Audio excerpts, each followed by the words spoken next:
नमस्कार दोस्तों, स्वागत है आप सबका जियो विथ लेंस पर। यह चैनल आपका स्टडी पार्टनर है जहां हम बोरिंग टॉपिक्स को एंगेजिंग बनाएंगे और कॉम्प्लेक्स कंसेप्ट को सिंप्लीफाई करने की कोशिश करेंगे। अभी हम लोग एम लक्ष्मीकांत सर की इंडियन पॉलिटी की किताब को कवर कर रहे हैं और आज हम डिस्कस करने वाले हैं शेड्यूल एंड ट्राइबल एरियाज वाले चैप्टर को। तो देखिए, ये topic part 10 of the constitution का एक इम्पोर्टेंट हिस्सा है जिसे आर्टिकल 244 में डिफाइन किया गया है। ये आर्टिकल कहता है कि कुछ स्पेसिफिक एरियाज में ट्राइबल्स के लिए स्पेशल एडमिनिस्ट्रेटिव सिस्टम होगा। ये स्पेशल सिस्टम दो कैटेगरीज में डिवाइड होता है, शेड्यूल एरियाज और ट्राइबल एरियाज। यहाँ पे पहले बात करते हैं फिफ्थ शेड्यूल की। तो देखिए, शेड्यूल एरियाज उन रीजन्स को कहा जाता है जहाँ ट्राइबल पॉपुलेशन ज़्यादा है और उनकी कल्चर, आइडेंटिटी और एडमिनिस्ट्रेशन को प्रिजर्व करने के लिए फिफ्थ शेड्यूल लागू किया गया है। इस शेड्यूल के अंडर आने वाले एरियाज में एक स्पेशल गवर्नेंस सिस्टम होता है। यहाँ पे नेक्स्ट है सिक्स शेड्यूल। तो ये सिर्फ नॉर्थ ईस्ट इंडिया के कुछ राज्यों पर लागू होता है। इसमें ट्राइबल कम्युनिटीज़ को ज़्यादा ऑटोनॉमी दी गई है, जैसे कि उनका खुद का ऑटोनोमस डिस्ट्रिक्ट काउंसिल सिस्टम। तो दोस्तों, यहाँ पे एक मेजर डिफरेंस ये है कि फिफ्थ शेड्यूल सारे शेड्यूल एरियाज पर लागू होता है एक्सेप्ट असम, त्रिपुरा, मेघालय और मिजोरम, जबकि सिक्स शेड्यूल सिर्फ इन्हीं चार राज्यों पर लागू होता है। तो चलिए चलते हैं नेक्स्ट स्लाइड पे। अब हम बात करेंगे शेड्यूल एरियाज के एडमिनिस्ट्रेशन की, जो कि फिफ्थ शेड्यूल के अंडर आता है। यहाँ पर ट्राइबल कम्युनिटीज़ के लिए एक अलग एडमिनिस्ट्रेटिव सिस्टम बनाया गया है ताकि उनका डेवलपमेंट और प्रोटेक्शन इंश्योर किया जा सके। तो चलिए शुरू करते हैं।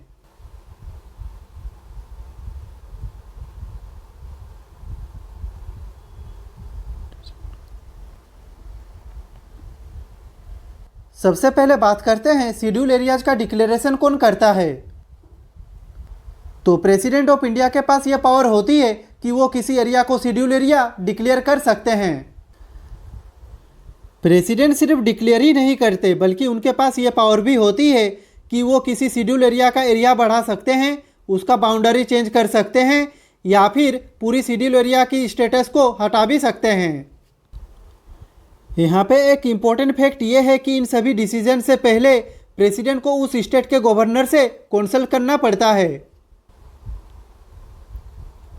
गवर्नर ग्राउंड लेवल रियलिटीज जानते हैं, इसलिए उनकी सलाह लेना मैंडेटरी है। तो ये था शेड्यूल एरियाज का डिक्लेरेशन और modification process under the fifth schedule. तो चलिए अब चलते हैं नेक्स्ट प्रोविजन पे।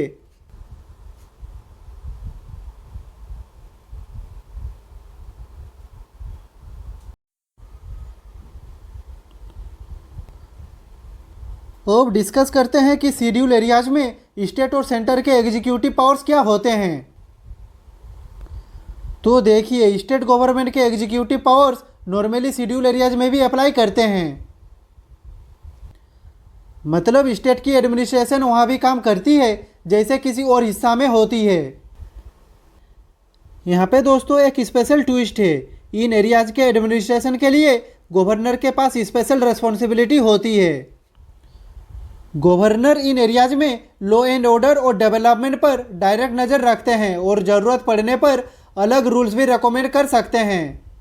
और हाँ, सेंट्रल गवर्नमेंट भी यहाँ पे एक्टिव रोल प्ले कर सकता है। कॉन्स्टिट्यूशन के अंडर सेंटर स्टेट गवर्नमेंट को डायरेक्शन दे सकता है, स्पेशली शेड्यूल एरियाज के एडमिनिस्ट्रेशन के मैटर में। ये इंश्योर करता है कि ट्राइबल डेवलपमेंट पर नेशनल लेवल पॉलिसी भी इम्प्लीमेंट हो। तो यहाँ पे हमने समझा स्टेट, गवर्नर और सेंटर तीनों का एक कोऑर्डिनेटेड रोल होता है शेड्यूल एरियाज के गवर्नेंस में। तो चलिए चलते हैं अब नेक्स्ट प्रोविजन पे।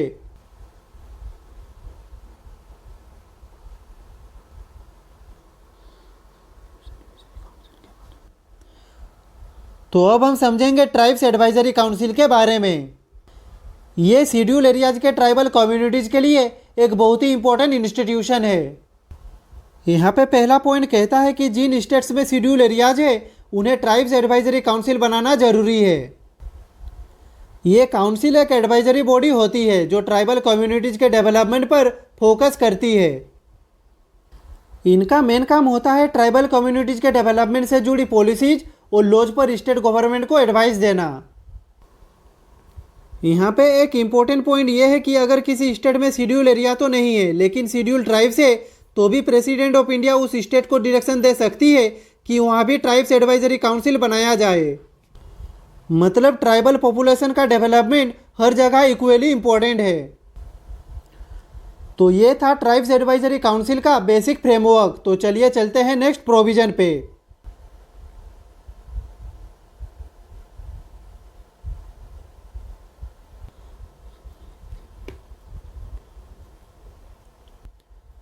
तो अब हम डिस्कस करेंगे शेड्यूल एरियाज में कौन से कानून लागू होंगे और कैसे। यहाँ पे गवर्नर को काफ़ी स्पेशल पावर्स दिए गए हैं, तो चलिए हर एक को समझते हैं। तो देखिए, गवर्नर के पास ये अधिकार होता है कि वो किसी भी एक्ट ऑफ पार्लियामेंट या स्टेट लेजिस्लेचर को शेड्यूल एरियाज में लागू ना करे या फिर उसमें कुछ मॉडिफिकेशन के साथ लागू करे। मतलब गवर्नर डिसाइड करते हैं कि कौन सा लॉ ट्राइबल एरियाज में सूट करता है और कौन सा नहीं। नेक्स्ट पॉइंट कहता है कि शेड्यूल एरियाज में गवर्नर के पास एक खास पावर होती है रेगुलेशंस बनाने की, और ये डायरेक्टली लोगों के डेवलपमेंट से जुड़ी होती है। सबसे पहले गवर्नर रेगुलेशंस बना सकते हैं पीस और गुड गवर्नेंस को मेंटेन करने के लिए, यानी कि शांति और अच्छे शासन के लिए। नेक्स्ट है वो ऐसे रेगुलेशंस बना सकते हैं जिससे ट्राइबल लोगों के लैंड का ट्रांसफर नॉन ट्राइबल्स को रोक दिया जाए। इससे उनका जमीन पर अधिकार सुरक्षित रहता है। तीसरा है ट्राइबल कम्युनिटीज को लैंड अलॉट करना ताकि उनका रहना सहना और जीवन व्यवस्था सुधर सके। नेक्स्ट है मनी लेंडिंग, यानी कि उधार देने वाले व्यवसाय पर भी गवर्नर कंट्रोल रख सकते हैं जिससे ट्राइबल्स का शोषण ना हो। तो ये सभी पावर्स गवर्नर को मिलती है शेड्यूल एरियाज में ट्राइबल लोगों के हित और सुरक्षा के लिए। तो दोस्तों, ये था शेड्यूल एरियाज में लॉज और रेगुलेशंस का फुल सेटअप, जहां गवर्नर एक सेंट्रल रोल प्ले करते हैं। तो चलिए अब चलते हैं फिफ्थ शेड्यूल के नेक्स्ट प्रोविजन पे।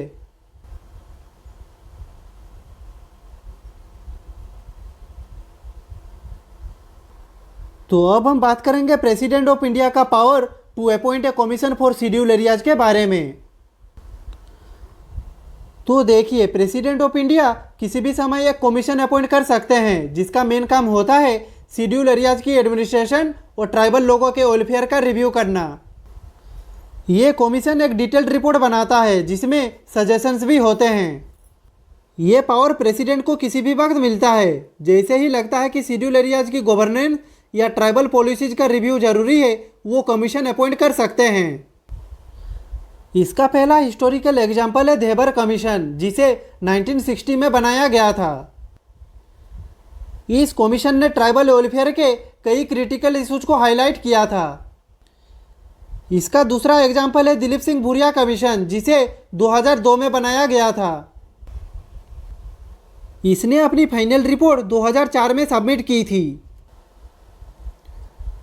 इस रिपोर्ट में ट्राइबल सेल्फ गवर्नेंस और डेवलपमेंट पर कई इंपॉर्टेंट रिकमेंडेशंस दिए गए थे। तो दोस्तों, शेड्यूल एरियाज के गवर्नेंस को स्ट्रॉन्ग बनाने के लिए प्रेसिडेंट के पास यह पावरफुल टूल होता है। इसके जरिए वो ग्राउंड रियलिटी समझकर पॉलिसी डायरेक्शन डिसाइड करते हैं। तो इस स्लाइड में हमने फिफ्थ शेड्यूल को डिटेल में कवर किया। अब चलते हैं नेक्स्ट स्लाइड पे, जहाँ पे हम सिक्स्थ शेड्यूल को डिटेल में कवर करेंगे। तो अब हम बात करेंगे सिक्स्थ शेड्यूल के अंडर आने वाले ट्राइबल एरियाज के एडमिनिस्ट्रेशन की।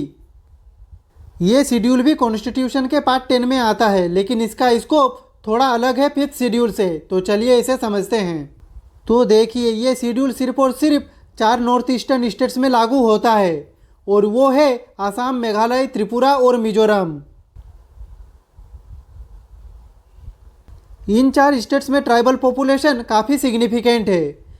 इनकी कल्चरल आइडेंटिटी और गवर्नेंस को प्रोटेक्ट करने के लिए सिक्स्थ शेड्यूल का एक ऑटोनोमस डिस्ट्रिक्ट काउंसिल सिस्टम बनाया गया है। ये सिस्टम इन ट्राइबल्स को सेल्फ रूल का एक स्पेशल फ्रेमवर्क देता है। तो चलिए अब चलते हैं इस शेड्यूल में दिए गए नेक्स्ट प्रोविजन पे।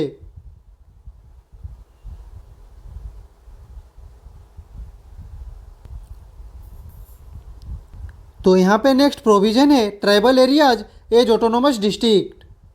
तो देखिए, सिक्स शेड्यूल के अंडर ट्राइबल एरियाज को एक स्पेशल स्ट्रक्चर दिया गया है जिसे कहते हैं ऑटोनोमस डिस्ट्रिक्ट। ये डिस्ट्रिक्ट बनाए जाते हैं ताकि ट्राइबल कम्युनिटीज़ को लोकल लेवल पर सेल्फ गवर्नेंस मिल सके।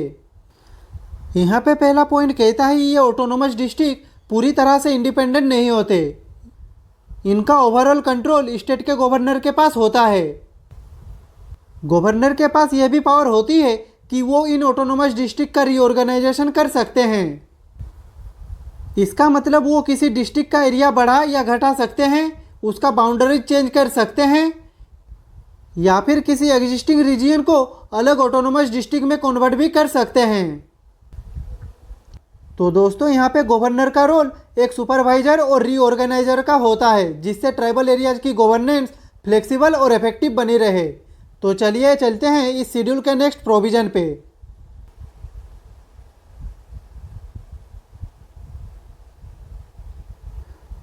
तो अब हम डिस्कस करेंगे एक ही ऑटोनोमस डिस्ट्रिक्ट काउंसिल में अगर मल्टीपल ट्राइबल कम्युनिटीज रहती है तो उनके लिए अलग गवर्नेंस स्ट्रक्चर कैसे बनाया जाता है। तो देखिए, कभी कभी ऐसा होता है कि एक ही ऑटोनोमस डिस्ट्रिक्ट के अंदर अलग अलग ट्राइबल ग्रुप्स रहते हैं जिनकी लैंग्वेज, कल्चर और नीड्स भी अलग होती है। ऐसे में एक सिंगल गवर्नेंस स्ट्रक्चर उन सब के लिए सुइटेबल नहीं होता। इस प्रॉब्लम का सॉल्यूशन कॉन्स्टिट्यूशन के पास है। गवर्नर के पास यह स्पेशल पावर होती है कि वो ऐसे डिस्ट्रिक्ट को अलग अलग ऑटोनोमस रीजियंस में डिवाइड कर सकते हैं।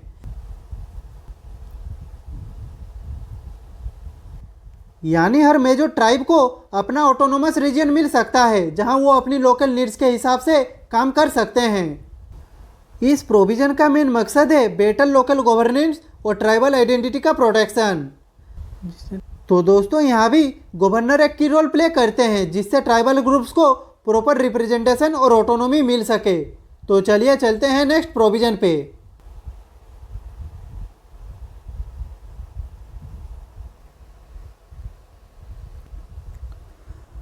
तो अब हम समझेंगे ऑटोनोमस डिस्ट्रिक्ट काउंसिल के बारे में। ये 6 शेड्यूल के अंडर ट्राइबल एरियाज के लिए बनाई जाती है। ये काउंसिल लोकल सेल्फ गवर्नेंस का एक पावरफुल एग्जाम्पल है। तो चलिए इसे समझते हैं। तो देखिए, हर ऑटोनोमस डिस्ट्रिक्ट के लिए एक डिस्ट्रिक्ट काउंसिल बनाई जाती है।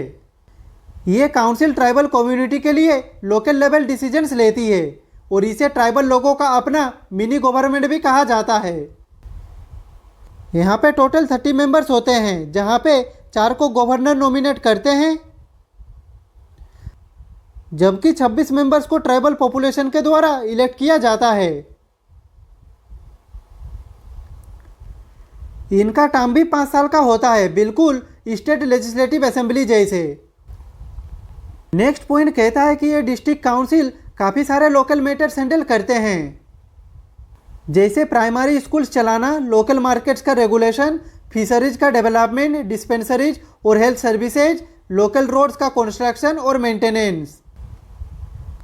यानी कि बेसिक लोकल गवर्नेंस का पूरा जिम्मा इनके पास होता है।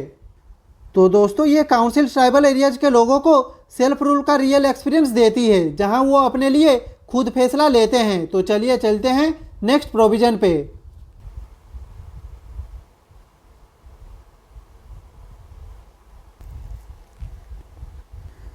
तो अब बात करते हैं ऑटोनोमस डिस्ट्रिक्ट काउंसिल के लेजिस्लेटिव पावर्स की। ये पावर 6 शेड्यूल के अंडर दिए गए हैं ताकि ट्राइबल कम्युनिटीज अपने ट्रेडिशनल रूल्स और नीड्स के हिसाब से कानून बना सके।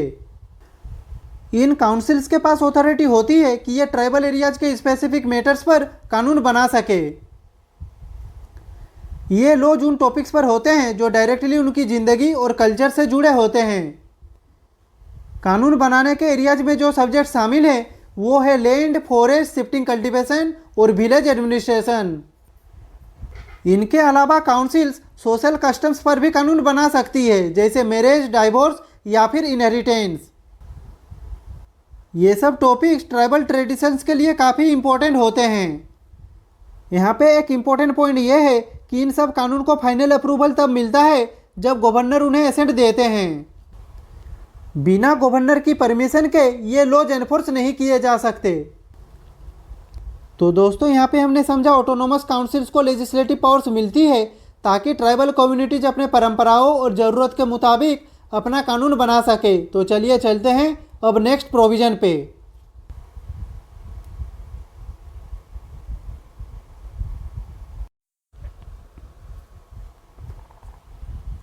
अब बात करते हैं ऑटोनोमस डिस्ट्रिक्ट काउंसिल के जुडिशियल पावर्स की, यानी कि कानूनी अधिकार।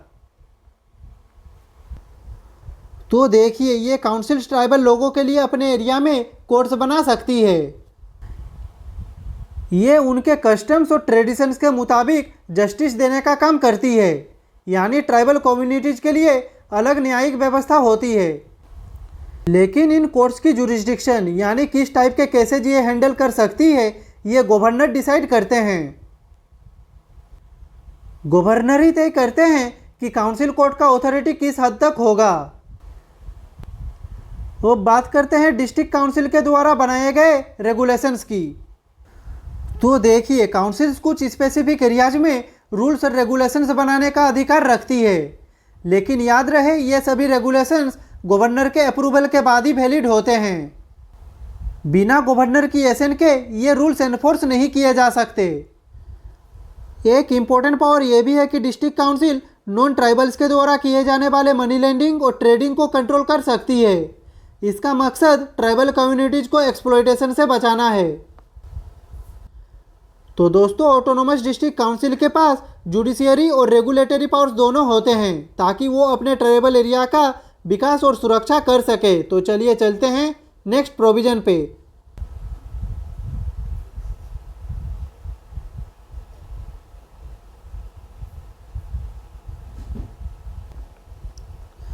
अब बात करते हैं ऑटोनोमस डिस्ट्रिक्ट काउंसिल के फाइनेंशियल पावर्स की। तो देखिए, इन काउंसिल्स के पास लैंड रेवेन्यू को एसेज और कलेक्ट करने का अधिकार होता है, यानी ट्राइबल एरियाज में जो भी ज़मीन है उस पर लगने वाले रेवेन्यू को काउंसिल खुद डिसाइड करती है और उसका कलेक्शन भी करती है। डिस्ट्रिक्ट काउंसिल कुछ स्पेसिफिक एरियाज में टैक्स भी लगा सकती है, जैसे entry tax, tax on goods, tax on roads, building, shops, etc।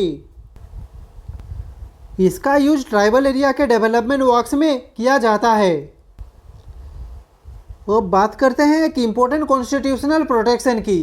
क्या पार्लियामेंट या स्टेट लेजिस्लेचर के लॉज ऑटोनोमस काउंसिल पर डायरेक्टली अप्लाई होते हैं? तो इसका जवाब है नहीं। एक्ट्स ऑफ पार्लियामेंट या स्टेट लेजिस्लेचर तभी अप्लाई होते हैं जब उन्हें स्पेसिफिकली मॉडिफाई किया गया हो ऑटोनोमस डिस्ट्रिक्ट के लिए। मतलब बिना मॉडिफिकेशन के इन काउंसिल्स पर इन लॉज का कोई डायरेक्ट इफेक्ट नहीं होता। तो दोस्तों, यहाँ पे हमने समझा ऑटोनोमस डिस्ट्रिक्ट काउंसिल के पास रेवेन्यू कलेक्शन से लेकर लोकल टैक्सेशन तक और सेंट्रल या फिर स्टेट लॉज की एप्लीकेबिलिटी पर भी कंट्रोल होता है।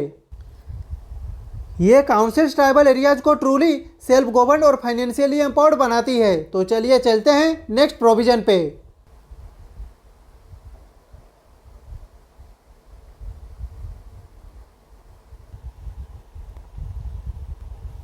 तो अब हम डिस्कस करेंगे कमीशन अंडर 6 शेड्यूल के बारे में। तो देखिए, अगर गवर्नर को लगता है कि ऑटोनोमस डिस्ट्रिक्ट या काउंसिल का एडमिनिस्ट्रेशन सही से नहीं हो रहा या फिर कुछ इश्यूज है, तो वो एक कमीशन अपॉइंट कर सकते हैं। ये कमीशन एक इंडिपेंडेंट बॉडी होती है जो सिचुएशन का पूरा रिव्यू करती है। इस कमीशन का मेन काम होता है ऑटोनोमस डिस्ट्रिक्ट काउंसिल के एडमिनिस्ट्रेशन का इवैल्यूएशन करना, जैसे गवर्नेंस कैसे चल रहा है, डेवलपमेंट हो रहा है या नहीं, और ट्राइबल इंटरेस्ट प्रोटेक्ट हो रहे हैं या नहीं। यहाँ पे सबसे पावरफुल एस्पेक्ट ये है कि अगर कमीशन की रिकमेंडेशन आती है कि काउंसिल ठीक से काम नहीं कर रही, तो गवर्नर उस काउंसिल को डिसॉल्व भी कर सकती है, यानी फाइनल एक्शन लेने का अथॉरिटी भी गवर्नर के पास होता है। तो दोस्तों, यहाँ भी गवर्नर का रोल बहुत ही क्रिटिकल होता है ताकि ट्राइबल गवर्नेंस अकाउंटेबल और इफेक्टिव बनी रहे। इससे इंश्योर होता है कि ऑटोनोमस डिस्ट्रिक्ट काउंसिल सिर्फ नाम के लिए नहीं बल्कि रियल डेवलपमेंट के लिए काम करे। तो इस स्लाइड में हमने 6 शेड्यूल के अंडर आने वाले सारे प्रोविजंस को डिटेल में कवर किया। तो चलिए अब चलते हैं नेक्स्ट स्लाइड पे। तो अब हम देखेंगे कुछ इंपॉर्टेंट कॉन्स्टिट्यूशनल आर्टिकल्स जो शेड्यूल और ट्राइबल एरिया से डायरेक्टली जुड़े हुए हैं। ये आर्टिकल्स ट्राइबल कम्युनिटीज़ के एडमिनिस्ट्रेशन, वेलफेयर और ऑटोनॉमी के फाउंडेशन है। तो चलिए हर एक को समझते हैं। यहाँ पे सबसे पहला और बेसिक आर्टिकल है आर्टिकल 244। ये कहता है कि शेड्यूल एरिया जो ट्राइबल एरियाज का एडमिनिस्ट्रेशन अलग स्पेशल प्रोविजंस के थ्रू होगा, जिसमें 5th शेड्यूल और 6th शेड्यूल इंक्लूड है। अगला आर्टिकल है आर्टिकल 244A। इसे स्पेसिफिकली आसाम के लिए बनाया गया था। इसके अंडर एक ऑटोनोमस स्टेट बनाया जा सकता है आसाम के अंदर ही, जिसमें अपनी लेजिस्लेचर और काउंसिल ऑफ मिनिस्टर्स भी हो सकती है। ये ट्राइबल ऑटोनॉमी का एक एडवांस्ड स्टेप है। नेक्स्ट है आर्टिकल 339। इस आर्टिकल के अंडर यूनियन गवर्नमेंट को पावर मिलती है कि वो शेड्यूल ट्राइब्स के वेलफेयर और उनके एरिया के एडमिनिस्ट्रेशन पर कंट्रोल और गाइडेंस दे सके। इसके तहत प्रेसिडेंट एक कमीशन भी अपॉइंट कर सकती है। तो दोस्तों ये थे 3 इंपॉर्टेंट आर्टिकल्स जो ट्राइबल गवर्नेंस का लीगल बैकबोन है।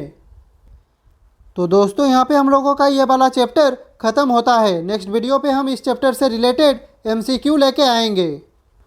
तो आज के लिए बस इतना ही। अगर आपका इस चैप्टर से रिलेटेड कुछ भी डाउट हो तो आप कमेंट बॉक्स में पूछ सकते हैं। और अगर आपको ये वीडियो पसंद आई हो तो लाइक करें, कमेंट करें, शेयर करें और ऐसे ही इन्फॉर्मेटिव वीडियो देखने के लिए चैनल को सब्सक्राइब करें। मिलते हैं नेक्स्ट वीडियो पे।